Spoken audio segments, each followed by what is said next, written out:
Sa buhay natin kung minsan may mga kakulangan na iniisip natin na kung sakasakaling mapupunan ay magpapabuo sa ating pagkatao.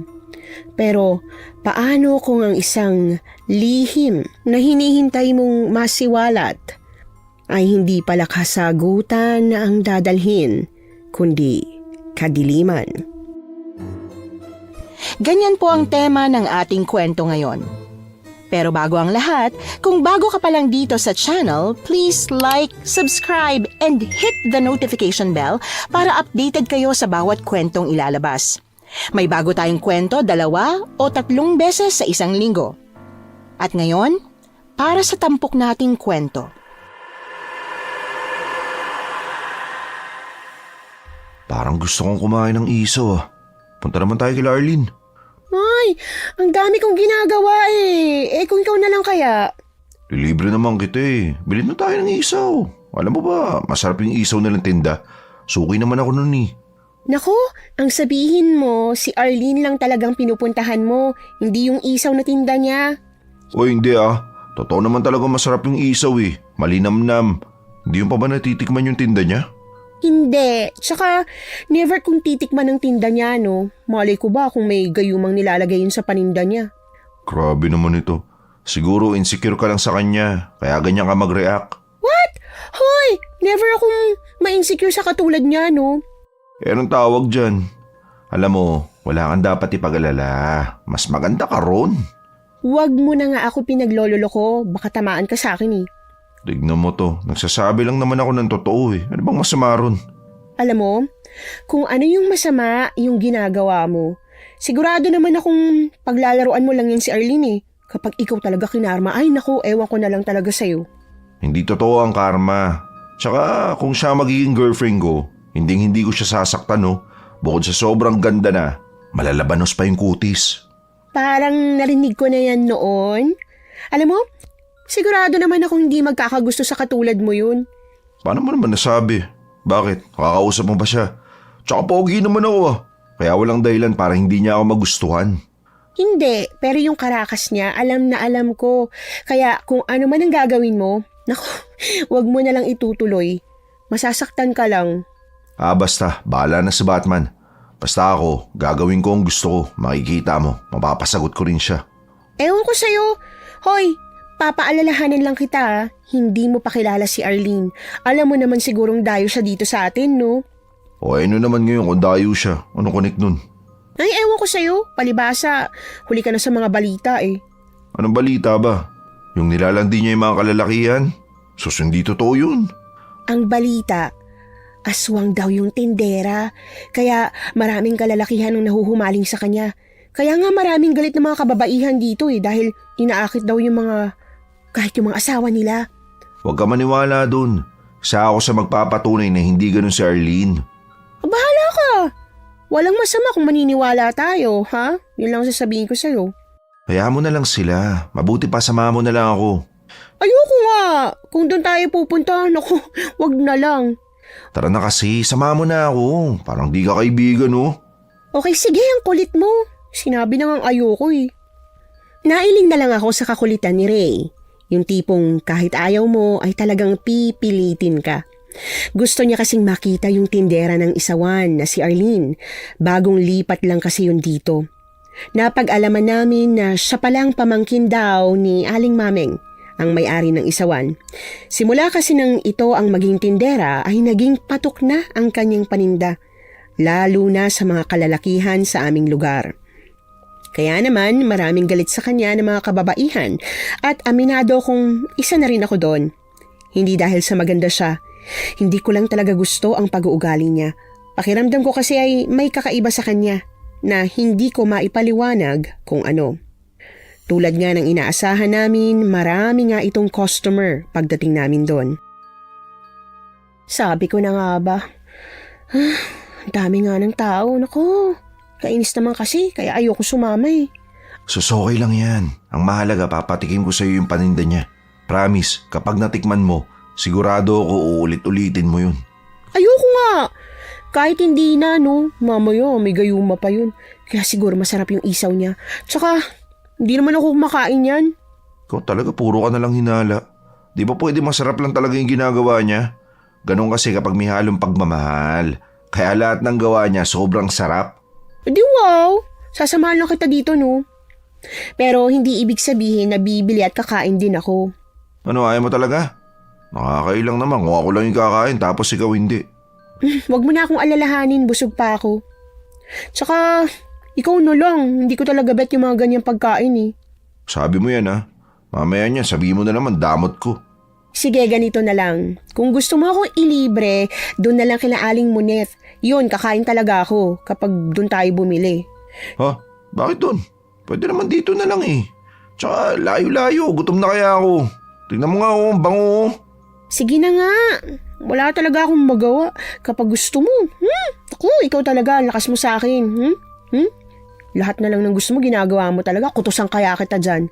Oh, yan na. Tayo nakasunod. Masisilayan ko na ang pinakamagandang dilag. Inirapan ko lang si Ray, Miss Anne. Excited itong lumapit kay Arlene nang mawala na ang mga taong nagkukumpulan doon. Magandang araw, Arlene. Magandang araw din sa'yo. Bibili ka ba ng paninda ko? Masarap to. Oo naman, ako pa ba? Tsaka masarap talaga yung tinda mo eh. Kaya hindi ako magsasawang bumili rito araw-araw. Relax naman. Ilan pang bibilin mo? Baka naman pakyawin mo mga papaninda ko, nakakahiya naman. Di naman kasi ako mapere. Sige, gawin mong 10. Pwede na ba yon? Sige, mukhang may date yata kayo ng girlfriend mo. Ang sweet mo naman. FYI, hindi ko siya boyfriend Best friend lang ako, best friend. Tsaka, never ko siya magiging boyfriend, no? Naku, sorry. Akala ko kasi magkasintahan kayo eh. Pasensya na, para talaga kayo magkaasintahan eh. Susula yun. Totoo ang sinasabi niya. Magkaibigan lang kami. Huwag mo naman sungitan tong si Arlene. Pagpasensya mo na siya, may dalaw kasi. Ganun ba? Pagpasensyahan mo na ako ha. Akala ko talaga mag-ano kayo. Hindi, okay lang. Mabait tong kaibigan ko. Siya nga pala. Wala yata si Aling Mami ngayon, no? Wala si Tia ngayon eh. Umuwi siya ng probinsya namin. 1 buwan siyang magbabakasyon doon. Malapit na kasing mategi yung nanay niya. Kung ganun, ikaw lang mag-isa rito? Hindi ka ba natatakot? Hindi. Tsaka bakit ako matatakot? Bakit? May aswang ba dito? Susulang ganun dito, no? Pero masasamang loob meron. Akala ko may aswang dito. Matatakot na sana ako. Kung masasamang loob lang yan, naku, kayang-kaya ko yan. Kung gusto mo, magtatambay ako rito hanggang gabi. Para naman may kasama ka. Salamat na lang, no? Pero di na kailangan. Pag-aaksayahan mo pa ako ng oras. Hilig kasing magyabang eh. Yan tuloy napapahiya. Ganun ba? Sige. Oo eh. Sorry ah. Baka naman naano ka dyan. Sorry talaga. Di naman eh. Ayos lang sa akin. Tsaka, sino nga ba naman ako, di ba? Okay, sige. Pumapayag na ako. Pero babayaran kita ha. Ipapaalam ko muna kay sa maming. Nako, kahit hindi mo na ako bayaran, isipin mo na lang, tulong mula sa kaibigan. Hala, kaibigan na ba ako sa'yo? Grabe naman, salamat ha. Wala kasi akong kaibigan eh. Alam mo na, bagong salta. Wala nga naman. Siya nga pala. Ito si Sofia, best friend ko. Pagpasensya mo na to ha, may dalaw kasi. Hi, ako nga pala si Arlene. Ganda na lang itawag mo sa akin. Ikaw, anong pangalan mo? Sofia. Sophie na lang itawag mo sa akin. Nice to meet you. Oh, Ray. Eto na yung isaw mo. Maraming salamat. Sobrang bango naman ito. Nagugutom na ako. Walang anuman. Sa uulitin ha. Bili ka ulit. Oo naman, ako pa ba? Huwag kang mag-alala. Araw-araw mo ako makikita rito. Pagkakuha ni Ray ng binili niya ay nagpaalam na siya kay Arlene. Halata kong kinikilig ang loko, kaya naman naiiling na lamang ako. Tumambay muna kami sa may batuhan malapit sa ilog at doon kinain ni Ray ang kanyang mga binili. Grabe, sarap talaga ng isaw. Sigurado ka bang ayaw mo? Ayoko nga sinabi, ang kulit mo rin eh no. Para ako nasa alapaap sa sobrang sarap. Magdahan-dahan ka naman. Para ka namang patay gutom sa lagay mong yan. Kadiri.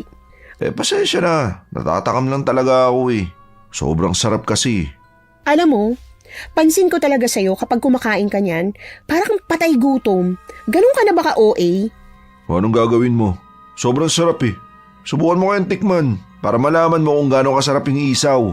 Okay, sige na. Bilisan mo na lang. Pagkatapos mo, uwi na tayo ha. May gagawin pa ako eh. Okay, sige. Ay, sa makalawang araw pala, doon ako uuwi sa bahay namin ha. Talaga? Uuwi ka na sa inyo? Aba, mabuti naman. Akala ko doon ka na talaga habang buhay eh. Kung pwede lang sana. Pero mag-aasawa rin ako. Kaya alam kong hindi talaga ako titira sa inyo. Wala ka pang ang trabaho, asawa na agad iniisip mo. Ano ibubuhay mo sa kanya? Mamaya, iasa mo lang yan sa nanay mo. Siyempre hindi pa naman ngayon kapag may trabaho na ako. Eh ikaw ba? Kailan ba balak mag-boyfriend? Sayang naman yung ganda mo. Ano ka ba? Hindi naman ako nagmamadali eh. Tsaka, wala pa akong balak mag-boyfriend, no? Alam ko na. Siguro ako inihintay mo, no? Di ba naalala yung pangako natin sa isa't isa? Na kapag hindi tayo nagkaroon ng kasintahan hanggang 30 years old, tayong dalawa na lang yung magpapakasal. Wag na lang, no? Tsaka, hindi kita kailangang hintayin. Bata pa tayo nung napag-usapan natin yun. O nung connect ng noon at ngayon. Di ba pareho lang yun? Wala. Tsaka, tulad nga ng sinabi ko sa'yo, bata pa tayo nun. Nangako pa rin tayo sa isa't isa eh. Alam mo, kung hindi ka lang sana babaero, maniniwala sana ako na may gusto ka sa akin eh. Paano ko sabihin kung gusto kita? Anong gagawin mo? Ha? O ito na, kumain ka na lang. Tulungan mo na ako rito para makauwi na tayo. Ayoko nga, ikaw na lang umubos niyan. Bahala ka, ubusin ko talaga to. Sige lang. Sobrang sarap talaga nito. Naubos ko na. Teka, parang sa mapakaramdam ko, uwi na tayo. Nandidiri ako sa paraan ng pagkain niya, Miss Anne. Yung parang isang buwan na hindi kumain sa lagay niya. Pagkaubos niya ay bigla na lamang itong namutla na para bang may sakit. Kaya naman niyaya ko na siyang umuwi. Nagtataka naman ang lolo ko sa itsura ni Ray nang makita niya ito. Oh, napano si Ray? Mukhang bad mood yata. Teka, may sakit ba siya? Hindi ko alam, lo. Kanina hindi naman yan ganyan eh. Pag ubos lang ho niya ng kinain niya, nagkaganyan na ho siya. Ay sige, iupo mo muna. Napano ba siya? Kumain lang ho yan ng isaw tapos nagkaganyan na siya. Ano? Isaw? Saan ba binili? Dun sa isawan ni Aling Maming. Ganun ba? Sige, hayaan mo muna. Baka nasobrahan lang siya sa pagkain. Di baling paunti-unti ang kain. Basta wag lang isang kainan. Ewan ko ba dito kay Ray? Ang sabi, sobrang sarap daw. Hindi daw niya kayang pigilan. Parang nga siyang isang taong hindi kumain. Ano? Parang katulad yan ng anak na Marcelina ha? Kumain din ng isaw tapos nagkaganyan din. Kinamot ko nga yun eh. Nalaman ko kagad na nayanggaw siya. Totoo ba yun, Lo? Oo. Kaya kita pinagbabawalan na kumain ng mga pagkain hindi mo nakita kung paano niluto. Ano ho bang yanggaw? Ay, wag mo nang alamin. Tumango na lamang ako. Hindi ko alam kung bakit ayaw sabihin sa akin ni Lolo kung ano ang yanggaw. Lumabas na ito dahil may kukunin daw siya. Ako naman ay dumiretso na sa kwarto ko. Pagbukas ko ng pinto ay wala doon si Ray. At nakarinig ako ng nagsusuka sa labas ng aming bahay. Kaya naman tumakbo ako papunta ron. Nakita ko si Ray na suka lang ng suka. Na paano ka ba? Hindi ka naman ganyan kanina. Oh, ano nangyari sa kanya? Nagulat nga rin ho ako, Lo. Nagsusuka na ho siya pagpasok ko. Mabuti pa ikuha mo siya ng maligamgam na tubig at lagyan mo ng asin at ipainom mo. Sinunod ko naman ang inutos ni Lolo Bornok. Tumungo ako sa kusina at kumuha ng maligamgam na tubig at nilagyan ko ito ng asin. Nang matapos ako ay nagmadali din akong bumalik at inabot yon kay Ray. Oh, eto Ray, inumin mo to. Kasi naman eh. Salamat. Ano ba nangyari sa'yo? Sa susunod kasi, huwag ka nang masyadong masiba sa pagkain, pwede ba? Eto pa inumin mo para mas maisuka mo yan bago kumapit. Ano ba yan, Lo? Hindi ba delikado yan? Kasi siguro ako, parang hindi ko kayang inumin yan. Hindi ko talaga iinumin yan. Hindi to delikado. Sige, inumin mo na, Ray. Oo, Ray. Inumin mo na para gumaling ka na. Ubusin mo yan, ha? Para maisuka mo ang lahat ng kinain mo. Pagkainom ni Ray ng binigay ni Lolo na nasa maliit na bote, ay agad niyang isinuka ang lahat ng kanyang kinain. Halos masuka din ako, Miss Anne. Kaya naman tumalikod ako upang hindi ko na yun mapanood. Nang matapos na si Ray ay inalalayan na namin siya ni Lolo Bornok. Papasok sa loob ng bahay. Hindi niya pinatuloy sa kwarto si Ray kundi sa kusina at pagkatapos ay ipinaghanda niya ito ng makakain. Kainin mo yan, Iyo. Mamaya lang magiging maayos na ang pakiramdam mo. Salamat po, Lo. Hindi ko nga alam kung bakit ako nagkaganito eh. Sa susunod kasi, huwag kang masyadong matakaw sa isaw ha. Biruin mo, 10 pirasong isaw inubos mo. Yan tuloy na pala mo. Talaga? Naubos ko? Oo, bakit parang hindi mo alam? Ano ka, nagka-amnesia? Hindi ko talaga alam eh. Palagi naman ako bumibili kay Aling Maming. Pero ngayon lang ako nagkaganito. Sa susunod kasi, huwag ka munang bumili ng isaw. Baka maulit yan sa'yo. Sige ho, salamat ho. Sige na, kailangan ko na umalis. May pupuntahan ako ngayon. Saan ho kayo pupunta? Lo, magagabi na ho. Diyan lang kay Berto. Baka bukas na ako makauwi. Mamaya doon ka na matulog sa kwarto ko, Sofia, ha? Sarado niyong maigi ang pinto at bintana. Sige ho, Lo. Sige, mauna na ako. Sigurado kanina pa ako hinihintay nun. Ingat ho kayo, Lo. Tumangulang siya sa akin. Kinandado ko naman ang maigi ang pinto at maging ang bintana. Habang si Ray, hinatid ko naman sa aking silid. Doon muna ako matutulog ngayong gabi ah. Tawagin mo na lang ako kapag may kailangan ka. Sige, salamat. Pasensya na rin pala sa nangyari ah. Ano ka ba? Okay lang yun. O paano, lalabas na ako. Dadala na lang kita dito ng inumin para hindi ka na lumabas mamaya. Teka, parang masyado mo na akong inaalagaan ah. Sige ka, baka masanay ako niyan. Sus, puro kakalokohan. Siyempre, tinuturing na kitang kapatid, no? Biruin mo, may bahay at magulang ka. Pero dito ka nakikitira. Kaya madalas tayong pinagkakamalang mag-asawa eh. Hayaan mo lang sila. Siya nga pala, pwede bang bukas samahan mo ako kay Arlene? Ha? Bakit? Huwag mong sabihin na bibili ka na naman ng isaw. Di ka na talaga nadala, ano? Hindi ah. Gusto ko lang mapalapit sa kanya. Yun lang talaga yung habol ko. Ay nako, sabi nang huwag mo nang pag-aksaya ng panahon si Arlene. Mamaya may boyfriend na yun. Hanggat wala ako nakikita, may pag-asa pa rin ako, no? Oo na, sige na, sasamahan na kita bukas. Salamat ha. Alam ko naman, di mo ako kayang tiisin eh. May magagawa pa ba ako? Sige na, matutulog na ako. Lumabas na ako dahil nakaramdam na rin ako ng antok nung mga oras na yon. Tumungo na ako sa silid ni Lolo para matulog.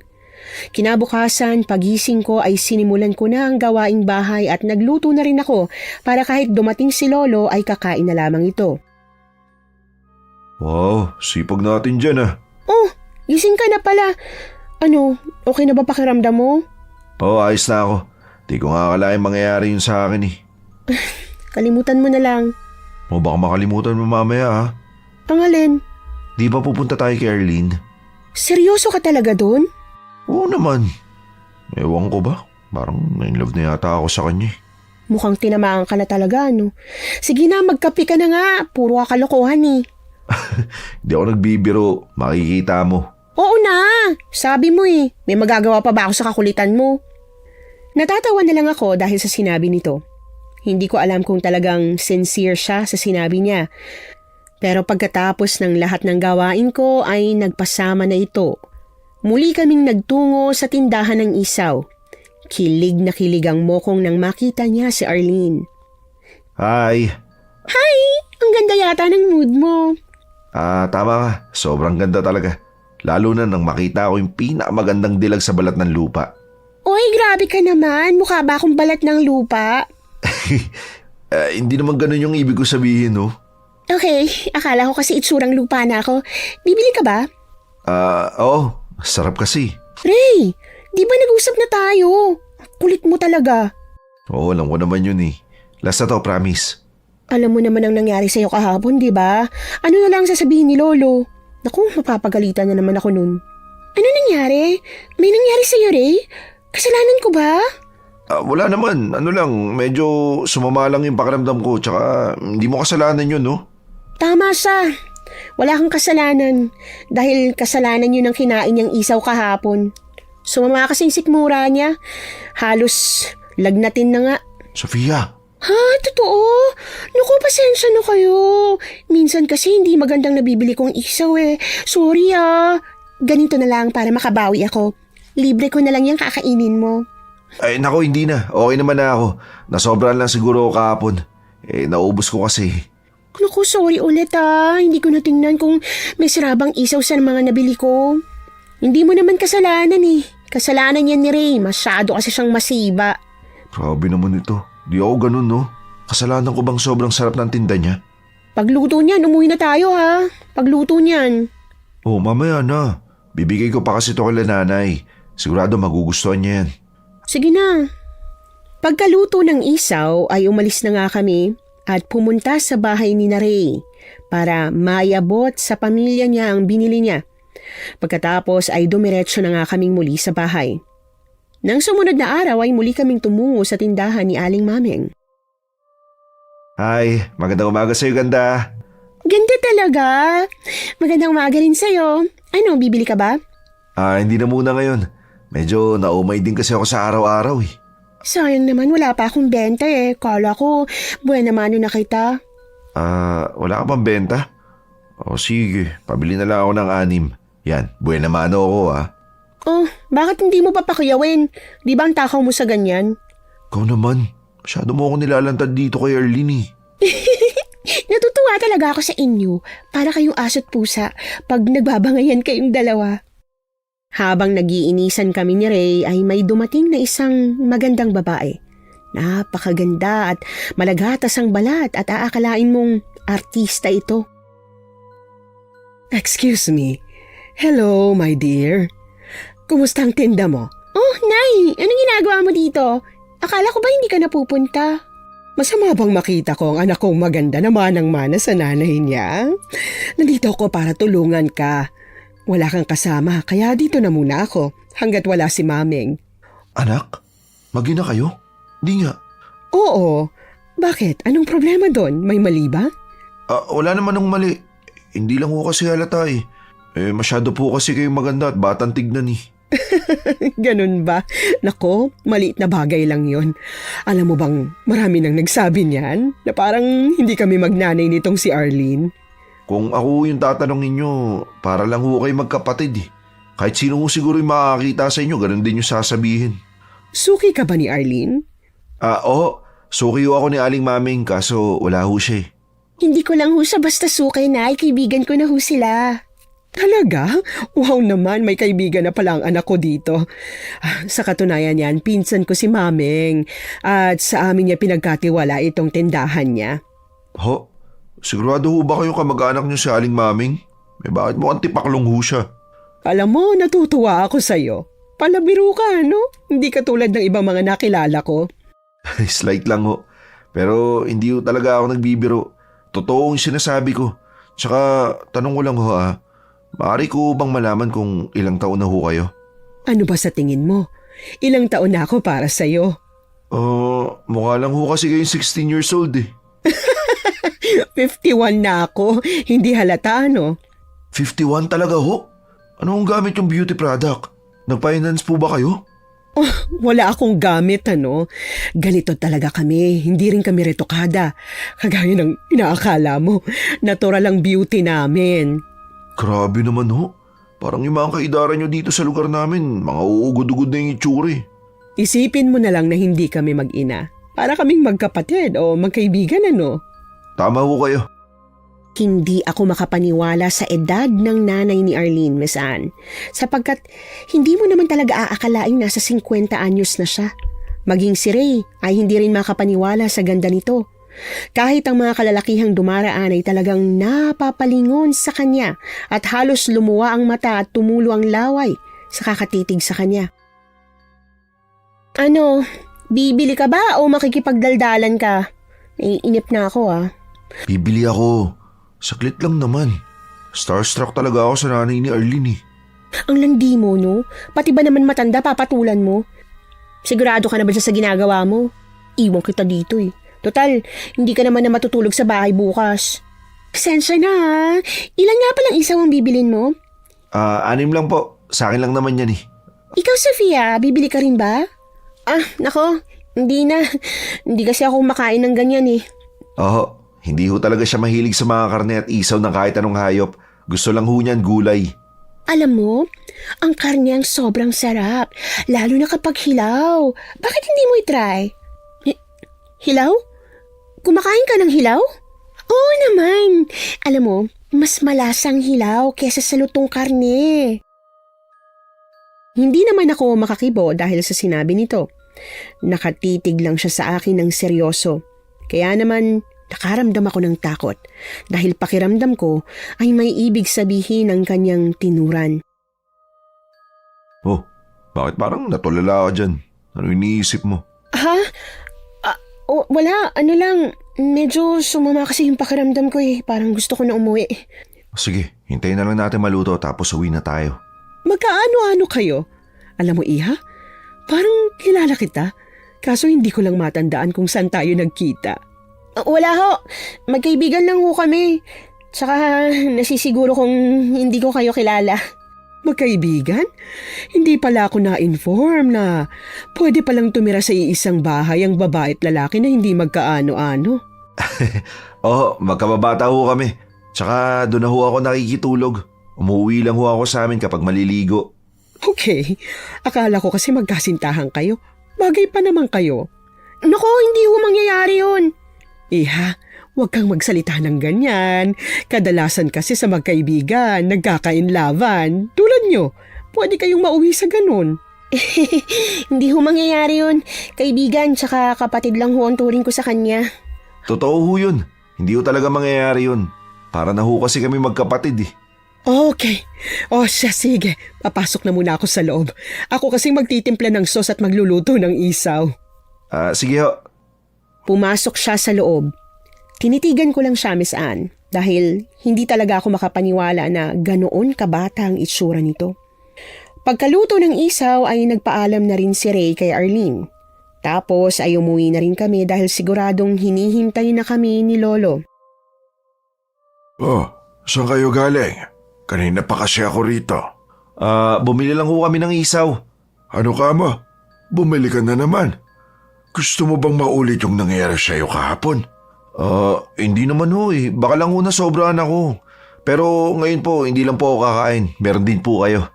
Salamat iyo, pero hindi rin ako nakain yan. Ganun ho ba? Sayang naman ho. Si Sofia ho kasi hindi rin siya kumakain eh. Itapon mo na lang yan. Mas mabuting hindi mo na rin kainin yan. Ho? Sayang naman ho ito. Ako na lang ho kakain, Lolo Bornok. Hayaan niyo na lang siya, Lo. Gusto niya yan dahil patay na patay siya sa babaeng nagtitinda ng isaw. Pati na nga rin ho dun sa nanay. Ano ka mo? Pati sa nanay? Aba, ang tinig pala nitong si Rhea. Hindi naman po. Nagulat lang po kasi ako. Masyadong bata ho yung itsura ng nanay ng tindera tapos ang ganda ho. Kahit siguro kayo may in love eh. Ilang taon na ba? Nasa 50 na ho. Inakala ko nga ho nasa 16 anyos lang ho eh. Ano ka mo? Nasa 16? Aba, hindi normal yan. Nanay ka mo ng tindera. Yung bang bagong salta rito? Sigurado ka na bang nasa 16 tapos yung anak nagtitinda ng isaw? Aba, ngayon lang ako nakarinig nun. Mali naman ho ang pagkakarinig niyo, Lo. Ang sabi po ni Ray, 51 na ho ang edad. Tapos ho ang itsura, parang 16 anyos lang. Kala ko kasi 16 years old. Pagpasensyahan nyo na ang lolo. Medyo may pagkabingi na. Minsan Lo, sama ho kayo. Para makita nyo. Sigurado ako pati kayo may in love rin. O sige, sama mo ko.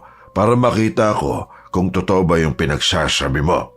Sige ho, Lo. Wala akong problema. Kung gusto nyo, bukas sumama ho kayo. Sige nga. Bukas isama mo ko. Si Lolo talaga, basta't usapang babae.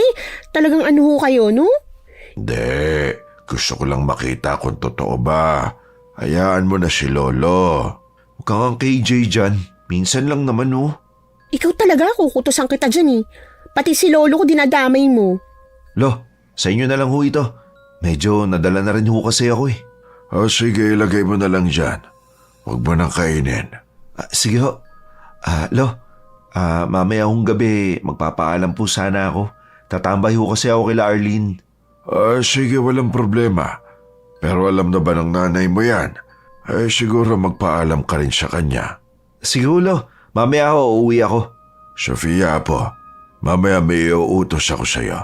Ano ho yan, Lo? Mamaya na lang pag-uwi ko. Pupunta muna ako sa kumpare ko. Tumango na lamang ako at pagkatapos ay umalis na ito. Si Ray naman ay nagpaalam na rin sa akin na uuwi na muna para makapagpaalam sa kanyang ina. Kaya naman ako na lamang mag-isa ang naiwan. Okay lang naman sa akin yun, Miss Anne.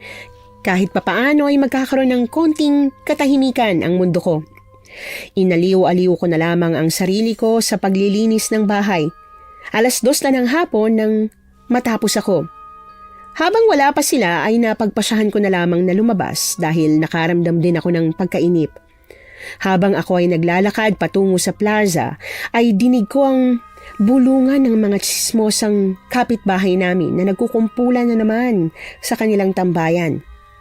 Ang pinag-uusapan nila ay si Arlene at ang nanay nito na si Aling Therese. Dinig ko kung papaano sila manggalaiti dito. Dahil daw masyadong nilalandi nila ang mga kalalakihan sa aming lugar kahit na hindi naman gano'n ang aking nakikita. Kaya naman umalis na ako doon.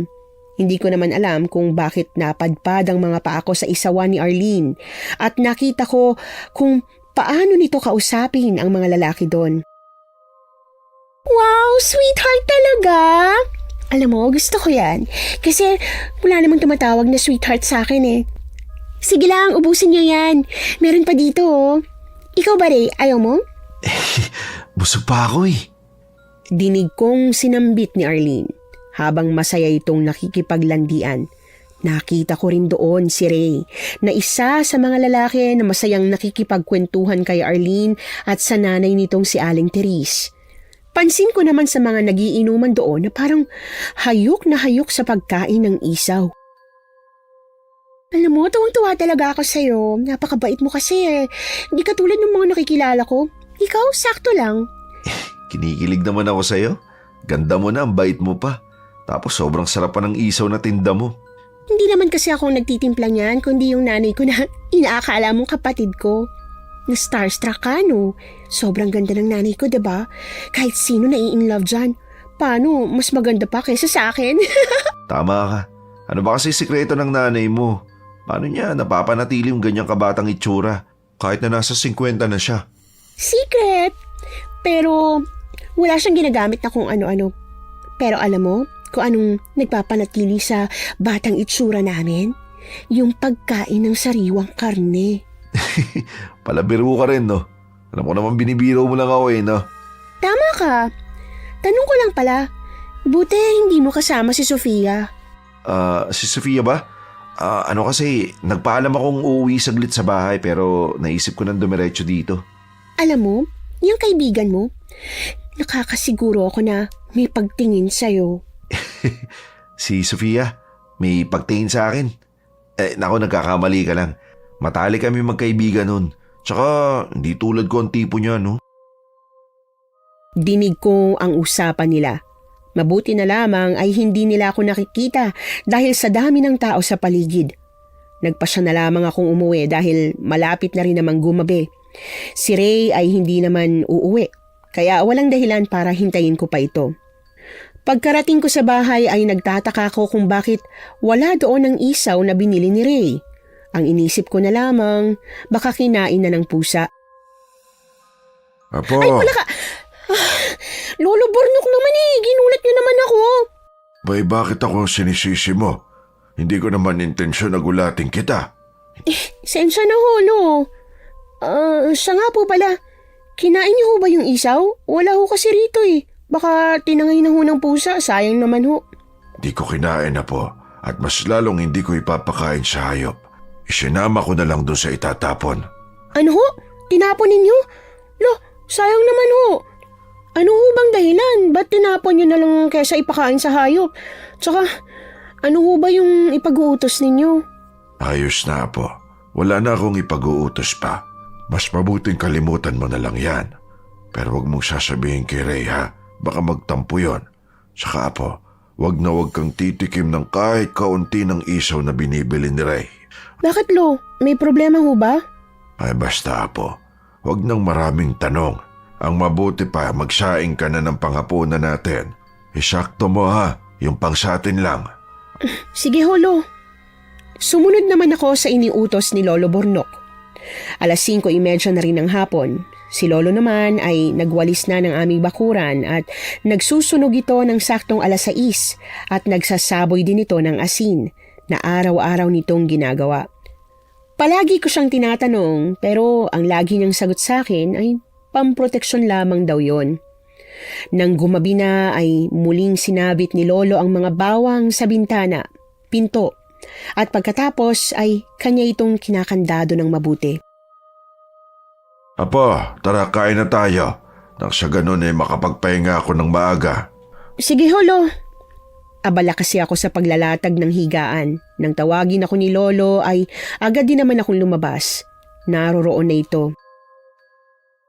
Lo, hindi na ho ba natin hihintayin si Ray? Baka ho umuwi yun dito.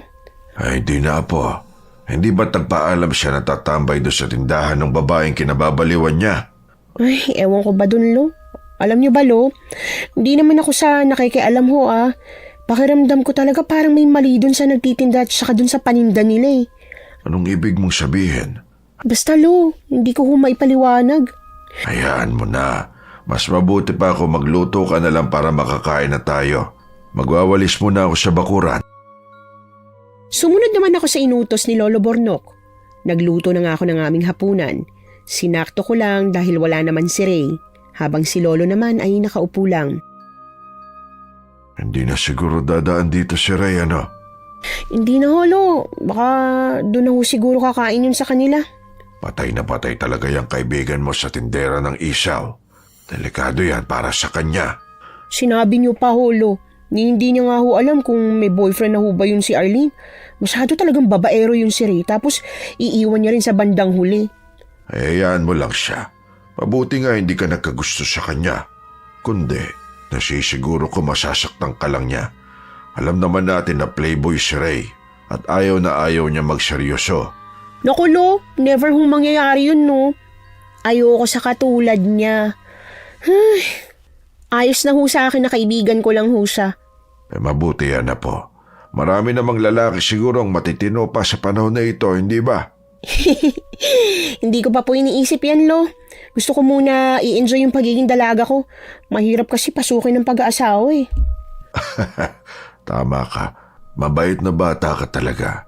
Mabuti na lang dito ka iniwan ng iyong ina. Nasa na kasing nanay ko, Lo? Ni mukha niya, hindi ko alam. Nang mamatay ang tatay mo, iniwan ka niya sa akin.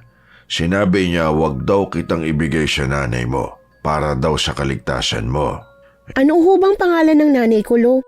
Yan ay hindi ko maaaring sabihin sa'yo. Dahil yan ay kabilin-bilinan ng tatay mo. Ang daya naman, Lo. Pati pangalan, di ko pwedeng malaman. Kalimutan mo na siya. Nandito ako. Handang puna ng pagkukulang ng nanay mo sa'yo. Mabuti pa kumain na lamang tayo. Tumango ako, Miss Anne. Tahimik kaming kumain ni Lolo Bornok. Yon ang kauna-unahang gabi na hindi namin kasabay si Ray. Nang matapos kaming kumain ay ako na rin ang nagligpit. Ang lolo ko naman ay nagtungo na sa kanyang silid. Nang matapos ako ay nagtungo na rin ako sa aking silid. Kinabukasan nagising ako sa ingay ni Lolo Bornok, kaya naman madali akong bumangon kahit na mapungay pa ang mga mata ko. Mabuti at gising ka. Halika, samahan mo ako kila Dolores. Lolo naman eh, nangantok pa ho ako. Tsaka wala pa ho akong hilamos. Ay nako, maghilamos ka na, bilisan mo. Nagmamadali ako. Ano ho bang nangyari? Ba't ho ba kayo nagmamadali? Basta, bilisan mo na lang. Mabilis akong naghilamos.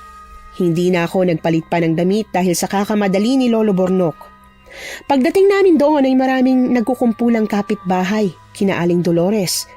Nag-uusisa ang mga ito kung ano ba ang nangyari doon.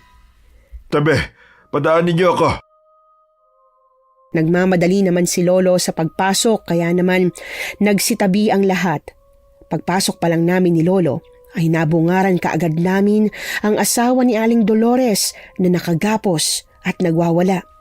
Sumisigaw din ito at halos mamula ang mga mata at ang mas nakakatakot ay naglalaway ito na animoy parang nauulol.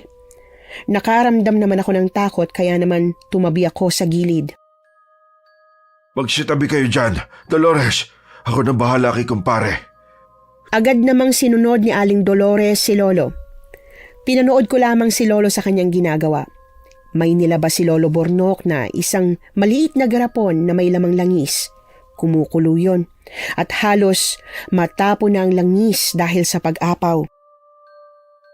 Sinasabi ko na nga ba, nayanggaw ka nga, kumpadre.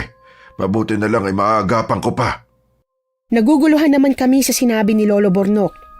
Binuksan niya ang kumukulong langis at pagkatapos ay nilapitan niya ang asawa ni Aling Dolores. Hinawakan niya ang buhok nito, kaya halos magwala ito. Nanlilisik ang mga mata at halos gusto ng sunggaban si Lolo. Ibinuka ni Lolo Bornok ang kanyang bibig at unti-unting ibinuhos ang langis sa bunganga nito. Kitang-kita namin kung paano ito mangisay at halos mawalan ng malay. Maya-maya pa ay may isinuka ito na itim na likido. Kaya naman lumabas ako dahil hindi ko na kinaya ang nakakadiri na nasaksihan ko. Paglabas ko ay nandoon si Ray na nakikiusyoso. Ano nangyayari sa loob? Nagwawala si Mang Nestor. Ginagamot lang siya ni Lolo. Ginagamot? Bakit? Paano ba si Mang Nestor? Kahapon lang ang sarap ng pakikipagkwentuhan nila sa amin kagabi ah. Siguro, gumamit ng pinagbabawal. Kaya siya nagkakaganyan. Di naman ganun si Mang Nestor at alam mo yan eh. Chickboy pwede pa. Pero ang paggamit ng pinagbabawal na gamot, malabong malabo. Tsaka nagiinuman lang sila kagabi sa tindahan nila Arlene. Pinakyaw pa nga nila yung isaw kagabi. Hindi kaya sa isaw? Kaya siya nagkakaganyan? Baka naman uminom ulit pagdating dito. Kaya siguro nasiraan na ng ulo. Imposible naman magkaganyan si Mang Nestor kung kumain lang siya ng isaw. Pero, posible rin, diba? Hayaan mo na nga. Malalaman ko rin naman kay Lolo kung ano nangyari kay Mang Nestor eh. Tara, pasok tayo para malaman natin kung ano nangyari. Mukhang wala na ako naririnig na nagwawala eh. Pumasok na nga kami sa loob. Tama nga si Ray dahil nawalan na ng malay si Mang Nestor. Si Lolo naman ay nakikipag-usap pa kay Aling Dolores at nagtatanong ito kung ano ang huling kinain ni Mang Nestor bago ito magkaganon. Isaw, yun ba ang huling kinain ni Nestor? Nakakain din ba kayo? Umiling naman si Aling Dolores. Ang sabi nito ay umuwi si Mang Nestor na lasing at may dala daw itong isaw at doon kinain sa kanila. Noong una daw, okay naman ito at nakatulog na. Pero bigla na lamang daw itong nagising at bigla na ring nagwala. Sa susunod mag-ingat kayo sa pagkain na binibili ninyo. Si kumpare na Yanggaw, mabuti na lamang na isuka niya lahat. Sino mang kainuman niya kagabi? Kung hindi ako nagkakamali, maaaring sila'y matulad din kay kumpare. Sinabi naman ni Aling Dolores kung sino-sino ang mga nakainuman ng kanyang asawa. Ipinangako ni Lolo Bornok na pupuntahan niya ang mga ito at aalamin ang kani-kanilang mga kalagayan. Nagpaalam na si Lolo at inaya na rin akong umuwi. Binabayaran pa siya ni Aling Dolores pero hindi niya ito tinanggap at sinabi na lang na tulong na lamang niya yon. Habang naglalakad kami ay napatanong ako kay Lolo kung ano ang yanggaw na binanggit nito kay Aling Dolores. Lo, ano ho ang yanggaw? Yun ba? Mamaya ako na lang ipapaliwanag kapag nakauwi na tayo. Oh, Ray, akala ko ba magtatambay ka kay Lamaming? Doon ka ba matutulog sa bahay? Pala, doon ako sa bahay niyo matutulog. Namiss ko kasi kaagad kayo eh. Hindi ka ba tatambay doon kina Arlene? Hindi na. Sabi niya kasi kaya naman daw niya. Tsaka nandun naman yung nanay niya eh. Ikaw, Ray, ha? Huwag ka munang kakain ng mga nabibiling luto na pagkain. Kahit pa yung isaw na yan.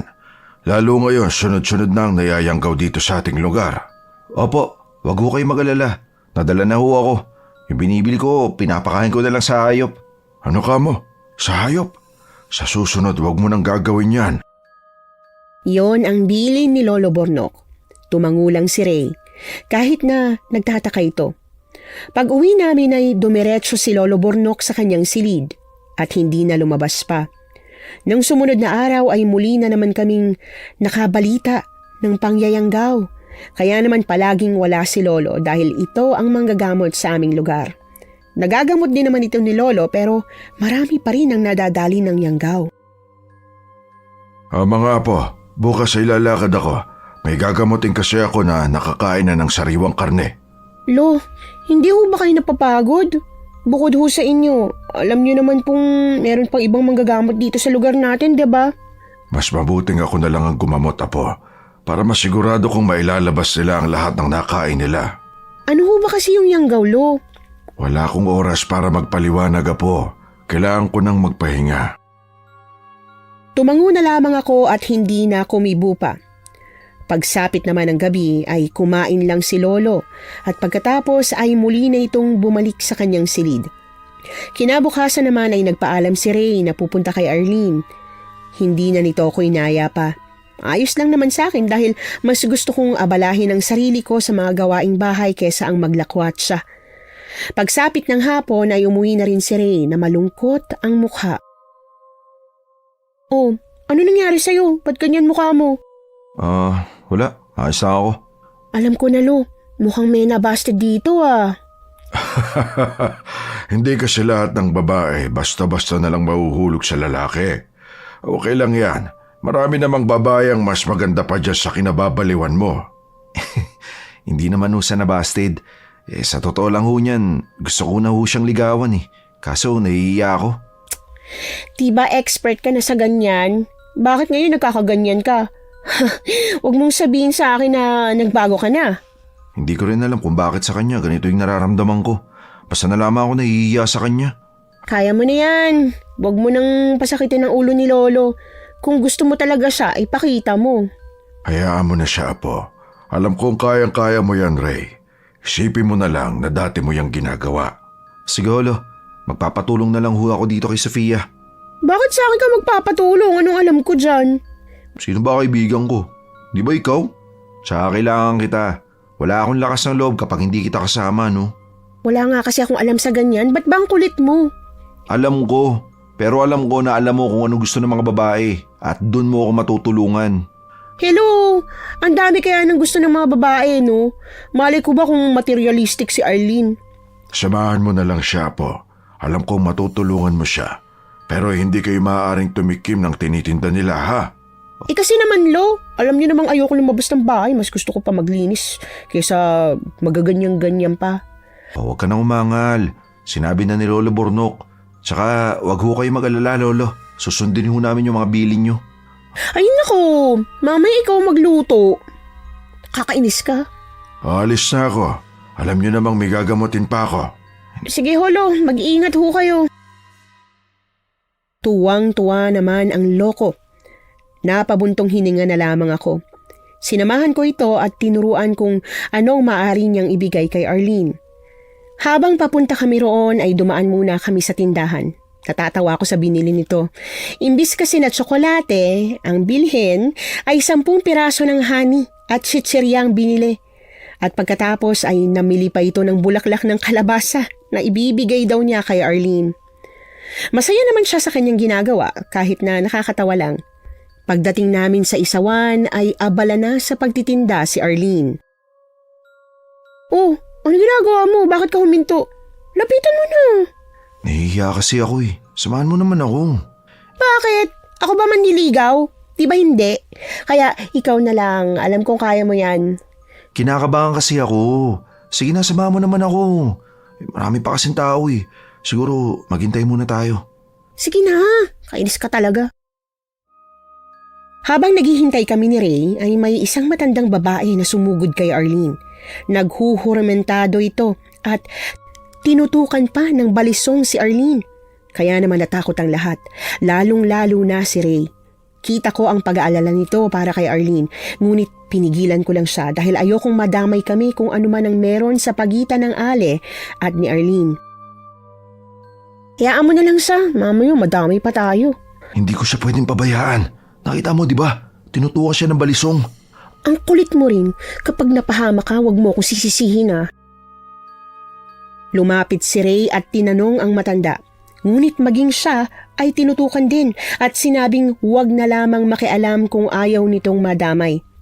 Ako naman ay kinakabahan dahil kitang-kita ko ang galit ng matanda kay Arlene na para bang may ginawa itong napakalaking kasalanan sa matanda. Pakiusap po, ibaba niyo po yung punyal. Kapag nakasugat kayo, maaari ho kayo makulong. Hayaan mo lang ako, Ray. Kaya kong sarili ko. Pero may hawak siyang balisong. Mamaya masugatan ka niya. Anong kaguluhan ito? Hoy, tanda! Bakit mo tinututukan at binubulyawan ang anak ko? Hindi ka nga namin kilala? Ngunit hindi ito sumagot. Mas lalo nitong pinanlisikan ng mata si Aling Therese at si Arlene.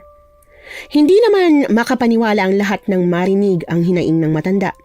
Pinagbibintangan kasi nito na aswang daw ang mag-ina at ginawa din daw aswang ang kanyang anak, pati asawa.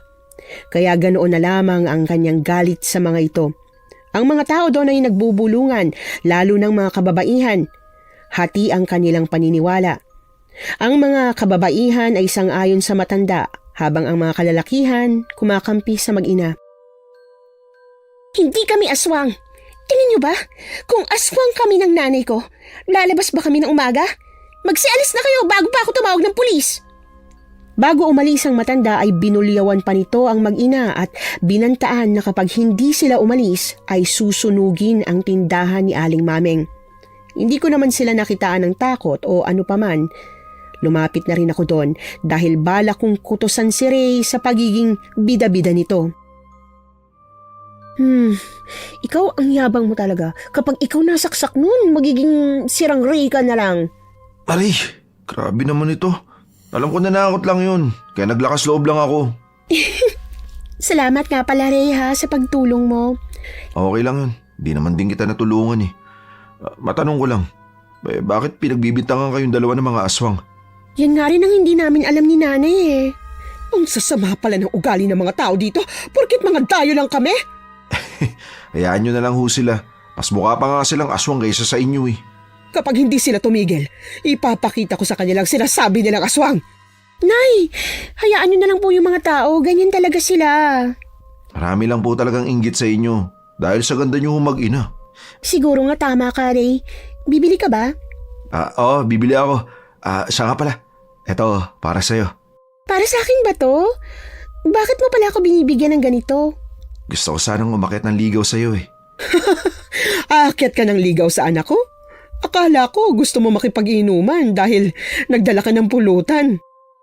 Natawa naman ako sa sinabi ng nanay ni Arlene. Kahit naman siguro iba ang makakita ay matatawa din.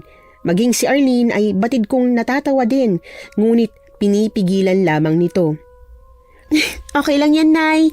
Ayaw mo nun, maiba naman. Imbes na tsokolate at bulaklak, chichirya at saka honey na. Tsaka ang bulaklak na lang ng kalabasa. Mas lalong lumakas ang tawanan dahil sa sinabi ni Arlene. Si Ray naman ay napakamot na lamang ng kanyang ulo sa sobrang kahihiyan. Ang kanyang nakakatakot na tensyon ay napalitan ng kalokohan. Alam mo, ikaw ang nagpawala ng init ng ulo ko. Okay yan, at least nag-effort ka para sa anak ko. Pasensya na Arlene. Hayaan mo sa susunod, yung tunay na bulaklak na ibibigay ko sa'yo. Hindi ko kasi alam kung ano yung gusto mo eh. Ayos lang yan. May bulaklak na, may ulam pa. Alam mo, paborito ko to eh. Pero, totoo ba yung sinasabi mong nanliligaw ka sa akin? Hindi mo ba gustong malaman munang pagkatao ko? Naku, hindi ko na kailangan malaman pa. Nagustuhan kita dahil mabait ka at maganda. Talaga? Sigurado ka bang mabait ako? Baka yun lang talaga ang akala mo. Hindi ko alam. Pero pakiramdam ko sobrang bait mo eh. Mabait talaga itong anak ko. Lalo naman yung isa ko pang anak na hinahanap ko ngayon. Ho, may anak pa ho kayo dito? Ano ang pangalan niya? Baka ho kilala namin. Naku, hayaan mo na. Makikita at makikita din namin siya. Tama ka, maring kilala niyo siya. Baka nga matulungan niyo pa ako eh. Ang pangalan niya, Eliza. Sabi kasi ng dati naming mga kapitbahay, iniba na raw ang pangalan ng anak ko ng lolo niya. Ewan ko ba, parang sinadya niyang ilayo sa akin. Baka humidahilan siya. Kung ano man yon, hindi niya kailangang itago ang anak ko. Kapag nahanap ko sila, babawiin ko talaga ang anak ko. Hindi na kami kumibo pa. Nang maluto na ay nagpaalam na kaming uuwi na. Habang nasa daan kami ay may nakita kaming aso. Tinawag naman ito ni Ray at pagkatapos ay pinakain ito ang binili niyang isaw. Hindi na ako nagtanong pa dahil siguro sa nangyari sa kanya nung nakaraan. Pag uwi namin ay nakita kong abala si Lolo sa pagwawalis ng bakuran. Lo, nagwawalis na naman ho kayo? Sabi ko naman ho sa inyo, ako na lang gagawa niyan, diba? Kakauwi niyo lang ho yata. Oh, anong balita? Pamahid na bang magpaligaw? Mukhang na-turn off ho yata siya kay Ray. Paano ba naman kasi, Lo? Binilhan niya ng bulaklak ng kalabasa na may kasamang chichirya at honey. Ayos ka rin pala, no? Alam mo, parehas tayo. Mabuti ka nga, may chichirya at candy pa. Ako nga kahit ano, wala akong dala. Talaga, Lo? Akala ko ako lang po yung nakagawa nun eh. Ikaw naman talaga. Kung ako si Arlene, hindi ko tatanggapin yun. Hindi naman ikaw si Arlene eh, kaya okay lang. At least hindi ako napahiya dahil tinanggap niya. Hoy, naalala mo ba yung pangalan ng anak ni Aling Therese? Ano ba yun? Liza? Liza ba o Elisa? Eliza yata yun, Lo. Baka may kilala kayong Eliza dito sa lugar natin. Ang sabi niya, iniba na raw yung pangalan ng sanggol ng lolo niya. Ano ka mong pangalan ng naghahanap? Terese, sigurado ba kayo? Terese ang pangalan na naghahanap? Bakit, Lo? Kilala niyo ba siya? Bakit parang kinakabahan niyo kayo? Nako, hindi ha. Bakit naman ako kakabahan? Oh, tingnan niyo, kinakabahan nga kayo. Batang to, ba't ako kakabahan? Ray, apo, maaari mo ba akong dalhin bukas doon sa bahay ng sinasabi mong Terese? May sisiguraduhin lang ako. Sige, Lo.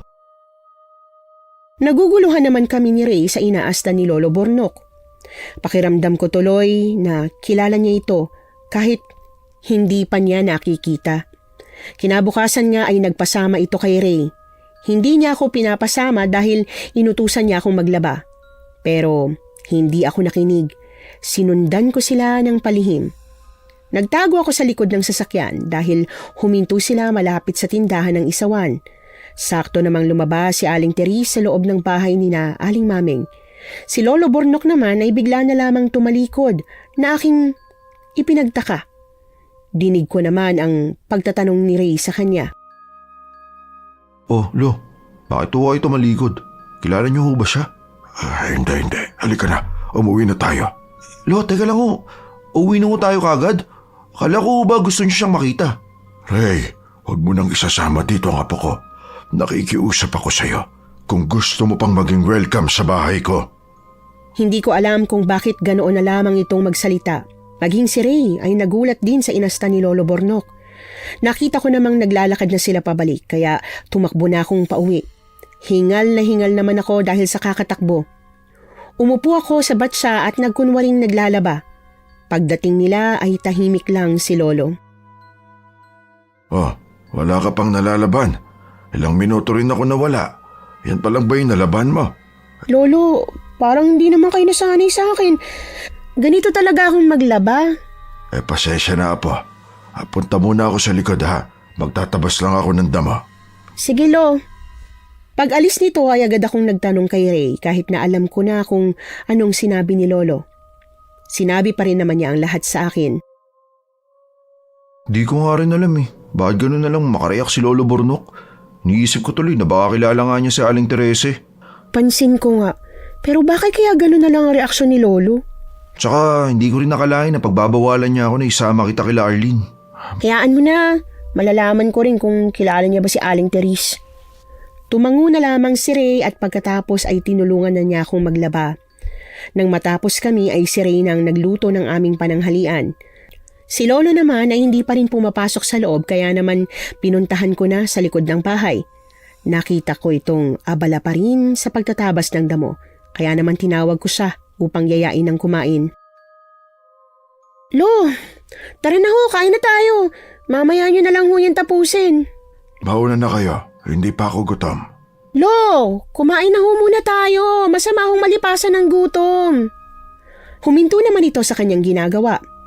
Sumunod na ito sa akin kaya naman pumasok na ako sa loob. Si Ray ay nakapaghain na pala ng aming pagkain. Habang nasa hapagkainan kami ay hindi makabasag pinggan ang katahimikan sa pagitan naming tatlo. Dahil si Lolo Bornok ay tila nakatulala habang kumakain. Kami naman ni Ray ay nagtititigan na lang.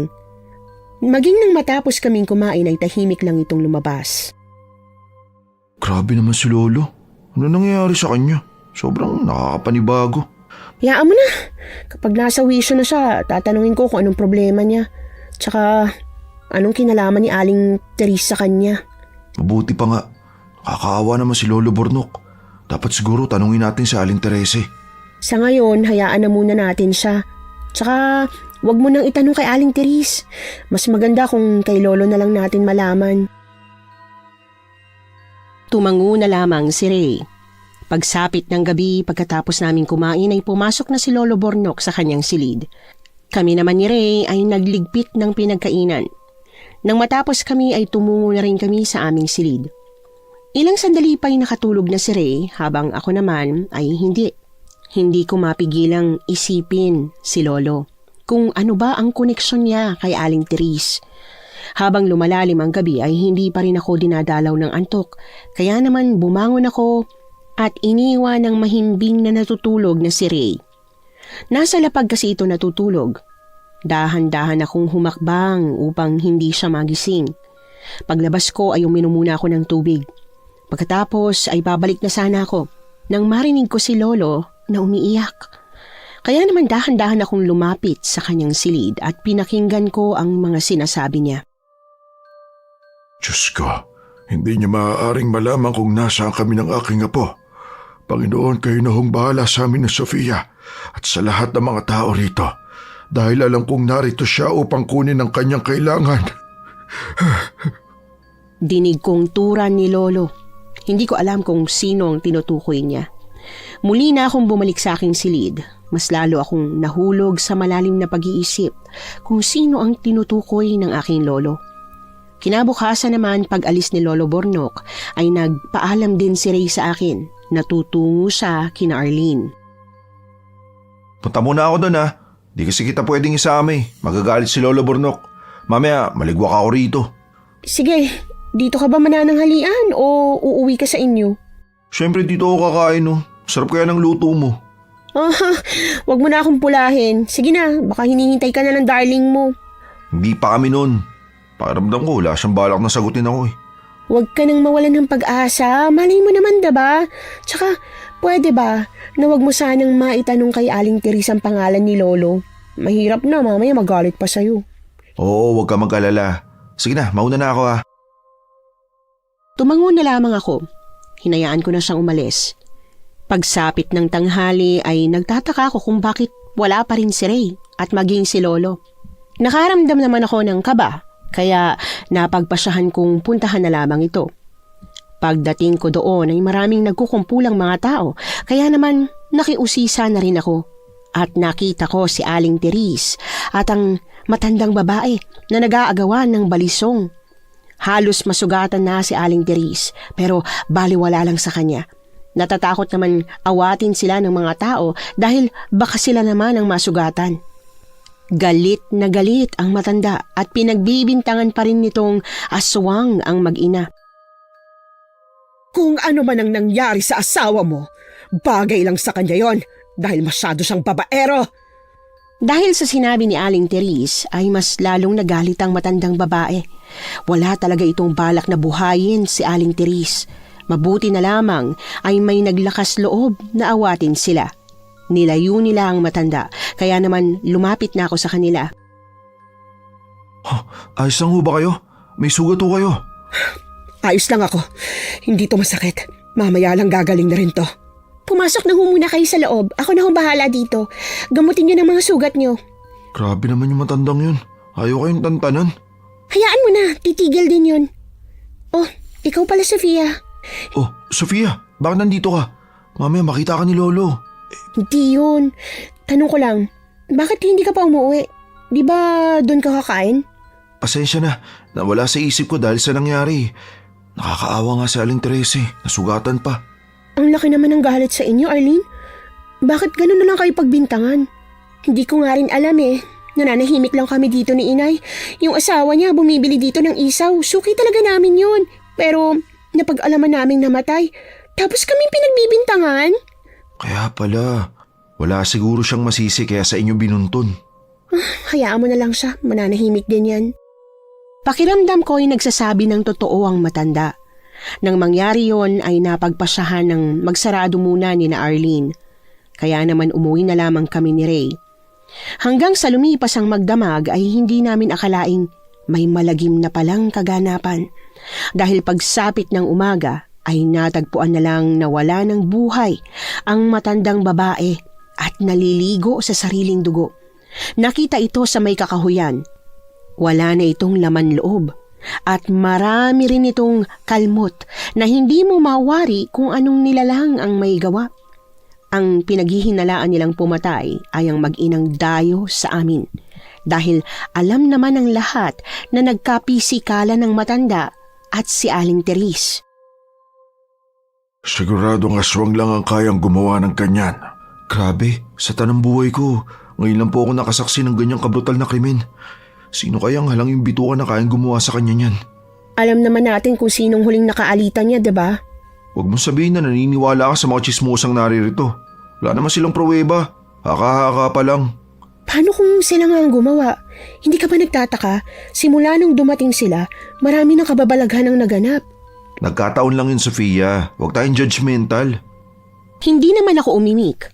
Nakaramdam ako ng inis kaya naman iniwan ko doon si Ray. Kahit na walang ebidensya na magpapatunay na si Aling Teres at Arlene nga ang may gawa. Ngunit kapag pinagtagpi-tagpi mo ang lahat ng nangyayari, ay lumalabas na sila nga ang may sala. Pag-uwi ko ay naroon na rin si Lolo Bornok. Nakita mo na nangyari. Siguradong aswang ang may gawa nun sa matanda. Lo, alam kong masamang mambintang at maging judgmental pero nasaksihan kong nag-away kahapon si Aling Teres tsaka yung matanda. Kung gano'n ay maaaring silang sospek. Tsaka bakit pumunta ka ron? Hindi ba't kabilin-bilinan ko huwag ka nang tutungo ron? Pasensya na ho, Lo. Kaya lang naman ako pumunta dun kasi sinundo ko lang ho si Ray. Pagpasensya mo na ako, Apo, kung nitong mga nakaraang araw ay mainit ang ulo ko. Ayoko lang kasing mapahamak ka dahil ang mga nilalapitan mong tao ay delikado. Nakita mo na kung ano nangyari, di ba? Opo, Lo. Naiintindihan ko po. Apo, napag-alamang kong wala na si Maming. Ano ho? Wala na ho si Aling Maming? Oo, hindi totoong nagbakasyon siya. May kinalaman din ito sa mga kaganapan dito sa atin. Bakit ho ang sabi ni Aling Teres at Arlene nasa probinsya lang daw si Aling Maming? Kaya raw sila munang tumatao dun. Hindi yan totoo, Apo. Sila ang pumatay kay Maming at sila rin ang dahilan ng paglaganap dito ng yanggaw sa atin. Sigurado ho kayo? Kung ganun ho, aswang sila Aling Teres? Pero paano ho? Nakakalabas ho sila ng bahay. Oo, dahil ordinaryong tao lang sila kapag araw. Pero tandaan mo, kapag nasa madilim sila, ay kayang-kaya nilang magpalit ng anyo. Ang lahat ng nayanggaw na aking nagamot ay iisa lang ang kanilang tinuro. Yun ay ang isaw na binili nila sa mag-ina. Ha? Sigurado ho kayo, Lo? Kung ganun, si Ray, pwede ring matulad sa kanila? Kang mag-alala, Apo. Nasisiguro ko sa iyong hindi siya titikim ng paninda ng mga aswang na yan. Kaya ho ba ayaw niyo ako makisalamuha sa kanila dahil mga aswang sila? Oo, dahil mga aswang sila, kaya wag mo silang lalapitan. Hindi ko akalaing si Arlene at Aling Teres pala ang naghahasik ng lagim sa aming lugar. Sa kabila ng alindog at kabaitang pinapakita ng mag-ina, sa kabila pala nun ay ang pagiging nakakatakot na aswang. Ngunit kahit ganon ay hindi ako nakumbinsi sa sinabi ni Lolo. Pakiramdam ko ay meron pang mas malalim na dahilan kung bakit ganon na lang akong pinapalayo sa kanila ng lolo ko. Pinagmasdan ni Lolo Bornok ang aking mukha. Napansin niya siguro na nagdududa ko, na hindi ko siya magawang paniwalaan pero pilit niya akong kinumbinsi na yon ang katotohanan. Inamin niya sa akin na kilala niya si Teres, na nung una pa lang ay pamilyar na sa kanya ang pangalan dahil dati na siyang taga rito sa aming baryo. Halos magkaedaran daw sila ng aking ama. Pero laking pagtataka daw niya kung bakit ganoon na lang kabata ang itsura ni Aling Teres na para bang hindi ito tumatanda. Kakatakot naman hulo. Akala ko hindi sila totoo. Totoo sila, Apo. Kaya natatakot ako na pati ikaw matulad sa kanila. Hindi ho mangyayari yun, Lo. Alam ko ho yan. Sige na, hintayin na lamang natin si Ray. Hindi na siya maaaring magtungo ron. Hindi ko alam kung dapat ba akong maniwala sa lolo ko. Pagsapit ng gabi ay hindi umuwi si Ray. Ang nasa isip ko na lamang noon, baka doon na lang siya umuwi muna sa kanila. Si lolo naman ay nagpaalam sa akin na may pupuntahan lang daw, kaya ako na lang ang natirang mag-isa sa aming bahay. Apo, maiwan na muna kita. Babalik din ako kaagad, ha? Sarado mong maigi ang pinto. Pero Lo, gabi na ho. Saan ho ba kayo pupunta? Kinakumpare, saglit lang ako. Sige ho, Lo. Mag-iingat po kayo. Pag alis nito ay kinandado kong maigi ang pinto. Habang naghihintay ako ay hindi ako mapakali, na para bang nanlalamig ako. Hanggang sa lumipas ang 2 oras ay wala pang bumabalik na Lolo Bornok sa aming bahay. Bakit ba ang tagal naman ni Lolo? Ano kaya kung puntahan ko na lang kaya siya? Kaso wag na lang. Ay, bakit kasi kung kailan gabi saka umaalis eh? Turan ko sa aking sarili. Nagdadalawang isip man ako ay napagpasyahan kong puntahan na lamang ito. Nakaramdam ako ng takot dahil madilim ang paligid. Ang tanging dala ko lang noon ay isang maliit na gasera. Habang ako ay nasa daan, hindi ko maiwasan ang kabahan dahil ang lahat ng tao ay tulog na ng mga oras na yon. Malamig din ang simoy ng hangin na dumadampi sa balat ko. At naroon pa ang nakakatakot na mga huni ng ibon at sabayan pa ng pag-alulong ng mga aso sa paligid. Pagdating ko sa bahay ni Kabuli ay tulog na ang mga ito. Kaya naman mas lalo akong kinabahan dahil ang buong akala ko ay naroon lang si Lolo. Muli akong naglakad para umuwi na sana, ngunit hindi ko alam kung saan ako dinala ng mga paa ko. Napadpad ako sa tindahan nila Arlene at may napansin ako doon na parang kakaiba. Nasa labas kasi ang mag-ina at may 2 tao itong binitbit papasok sa loob. Sino kaya yung bitbit nila? Teka, parang si Ray yun ah. Yung isa parang si Lolo. Hala, totoo nga. Anong gagawin nila kay Ray? Ilang beses kong kinusot ang mga mata ko. Hindi nga ako nagkakamali. Ang binitbit nila papasok sa loob ay sina Lolo Bornok at Ray. Kaya naman nag-ala ninja moves ako papunta sa kanila.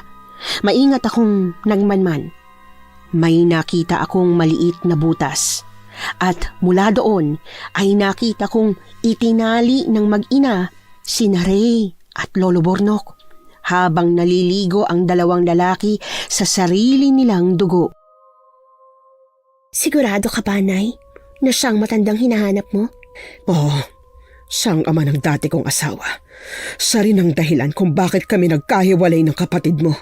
Pero bakit nadamay si Ray? Di ba mabuti siya sa atin? Ang mga tao, masasama sila anak. Kaya wala silang karapatang mabuhay. Pero mahal ko na si Ray, Nay. Hindi ba pwedeng gawin na lang natin siyang kauri? Mahal ka lang niya dahil sa panlabas mong kaanyuan. Pero kapag nakita niyang tunay mong pagkatao, siguradong matatakot siya sa'yo. Pero paano na si Eliza? Ayaw sabihin ng matandang to kung nasan siya. Aamin siya sa ayaw at gusto niya. Alam kong hindi niya kayang iwan ang kanyang apo. Hindi naman ako makapaniwala sa aking nasaksihan at mga narinig. Hindi ko akalain na lahat ng mga katanungan ko ay nabigyan na bigla ng kasagutan.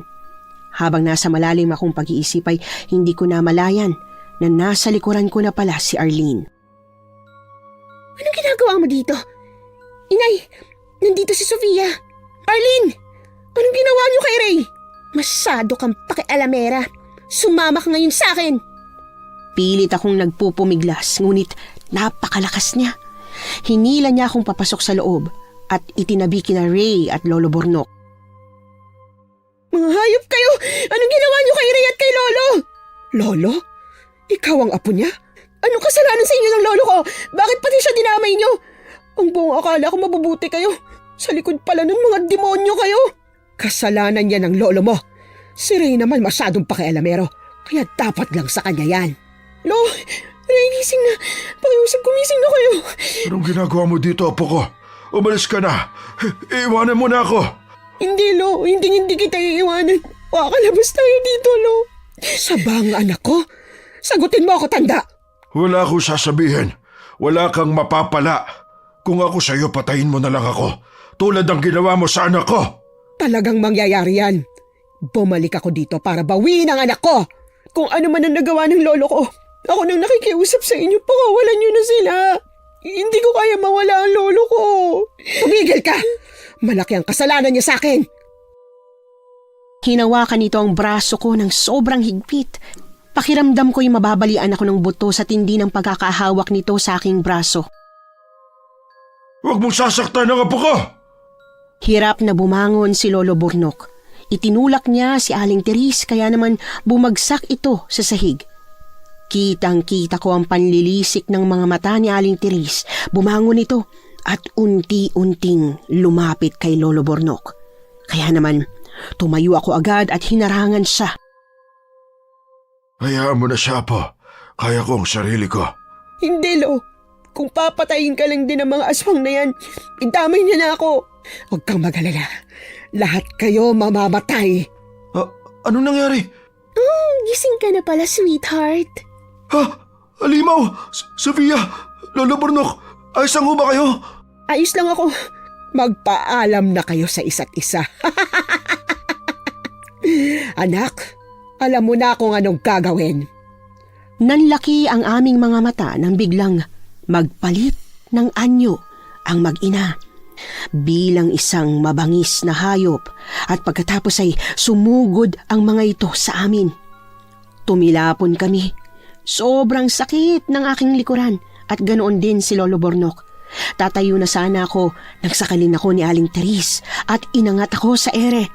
Nagpupumiglas ako ngunit hindi ko magawa. Halos lagutan na ako ng hininga. Apo, pakawalan mo ang apo ko! Ngayon, tanda. Sabihin mo kung nasa ng anak ko. Kung ayaw mong patayin ko ang pinakamamahal mong apo. Sofia, Aling Terese, pakiusap pakawalan niyo si Sofia! Patahimikin mong lalaking yan, Arlene. Sorry, sweetheart.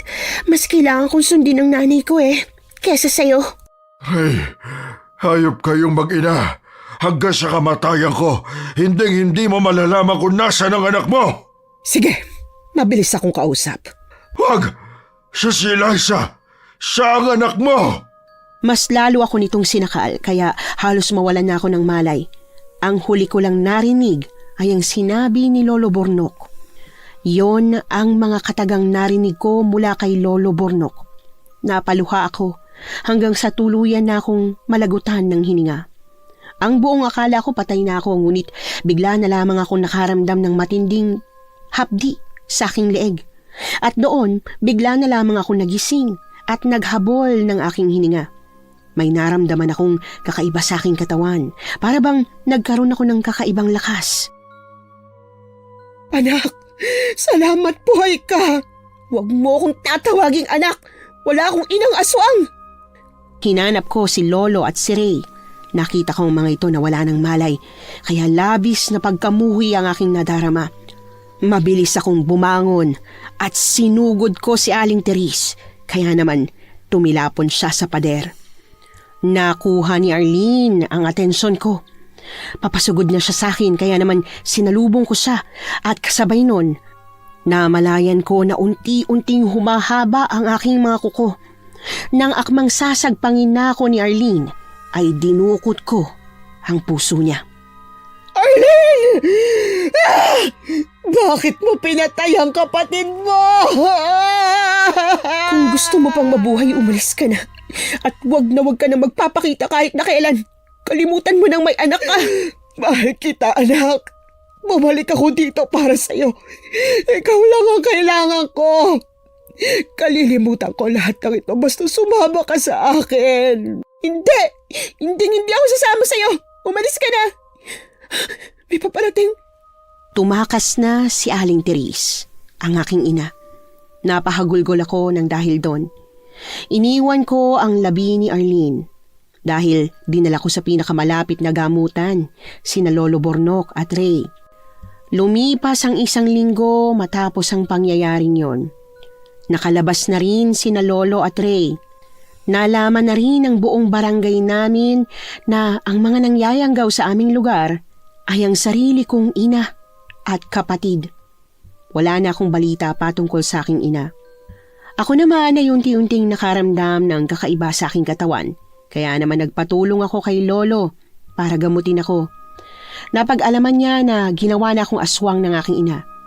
Pero kahit ganun pa, ay hindi ako tumikim ng hilaw na karne kahit na gutom na ako. Makalipas ang 1 buwan ay nagawa na akong gamutin ni Lolo. Si Ray naman ay nagtapat sa akin at nanligaw. Kalaunan ay naging nobyo ko na siya. Hindi ko akalaing mangyayari ang lahat ng yon. Ngunit sa paglipas ng panahon, ay unti-unti ko nang tinanggap ang mga nangyari sa akin. Pinatawad ko na rin ang aking ina, kahit na alam kong hindi na kami muling pagtatagpuin pa ng tadhana. Hanggang dito na lamang po ang aking kwento. Maraming salamat sa inyo, Miss Anne, pati na rin sa bumubuo ng inyong channel. Thank you din sa mga supportive listeners ng channel na ito.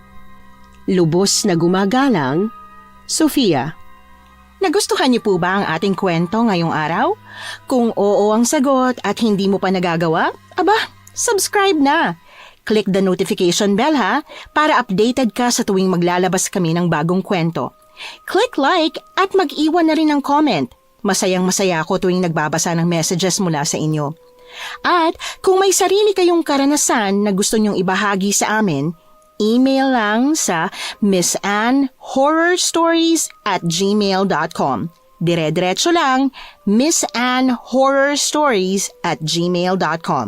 Malay nyo, sa susunod, yung kwento na ninyo ang binabasa namin para sa ating mga tagapakinig. Hanggang dito na lang muna at maraming salamat sa inyong panonood. Sa buhay natin kung minsan